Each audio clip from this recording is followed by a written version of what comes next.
কেমন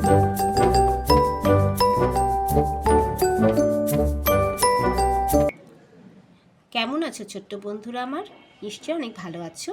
আমরা আজকে রস্য ই লেখা শিখব। এর আগের পর্বগুলোতে আমরা স্বরে অ, স্বরে আ লেখা শিখেছি। নিশ্চয়ই তোমরা বাসায় অনেকবার প্র্যাকটিস করে এ দুটো অক্ষরকে ভালোভাবে লেখা শিখে গেছো।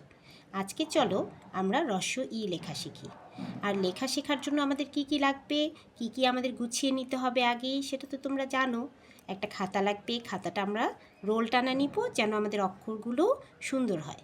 একটা পেন্সিল লাগবে, ইরেজার লাগবে, আর যাদের লিখতে অসুবিধা হয়, যাদের পেন্সিলটা ধরতে অসুবিধা হয়, তারা চাইলে এই রাবার ব্যান্ডটা ব্যবহার করতে পারো। এই রাবার ব্যান্ডটা ব্যবহার করার নিয়মটা তোমাদের নিশ্চয়ই মনে আছে। আমরা এরকম করে এইভাবে আমরা একটা পেন্সিলকে রাবার ব্যান্ডে আটকে নেব, তাহলে আমাদের লিখতে খুব সুবিধা হয়, লেখাটাও সুন্দর হয়। তাহলে চলো আমরা রস্য ই লেখা শুরু করি। এই লেখাটা লেখার সময় আমাদেরকে প্রথমে এই যে ঘরটা, এই যে দাগটা, এই দাগটার নাম কি বলেছিলাম? দাগটার নাম বলেছিলাম মাত্রা।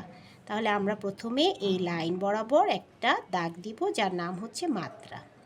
এই মাত্রাটা দেওয়ার পর আমরা এই জিনিসটা, এই জায়গাটুকু আমরা লেখা চর্চা করব। দেখো, প্রথমে এরকম করে একটা ছোট বৃত্ত দিয়ে আমরা এইরকম করে এতটুকু আসব, তারপর আমরা নিচের দিকে চলে যাব।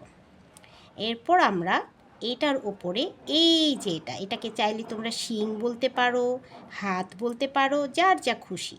আমি এটার নাম দিলাম একটা শিং, গরুর শিংয়ের মতো। তাহলে এই শিংটা আমরা এখান থেকে দিব না, এই শিংটা আমরা একটু এই পাশ থেকে এইভাবে উঠে এভাবে দিব। হয়ে গেল আমাদের রস্য ই। চলো এই লেখাটা আমরা আরেকবার দেখি যেন আমাদের মনে থাকে। প্রথমে কি দিতে হয়? মাত্রা, তারপরে একটা ছোট্ট সার্কেল করে এইভাবে এসে আমরা এতটুকু এসে সোজা নিচের দিকে নেমে যাব। এরপরে মাথার উপরে একটা শিং দিব, কিন্তু শিংটা আমরা এখান থেকে দিব না, শিংটা আমরা একটু এপাশে গিয়ে সেখান থেকে এইভাবে করে আমরা উঠে যাব। এই অক্ষরটার নাম হচ্ছে রস্য ই।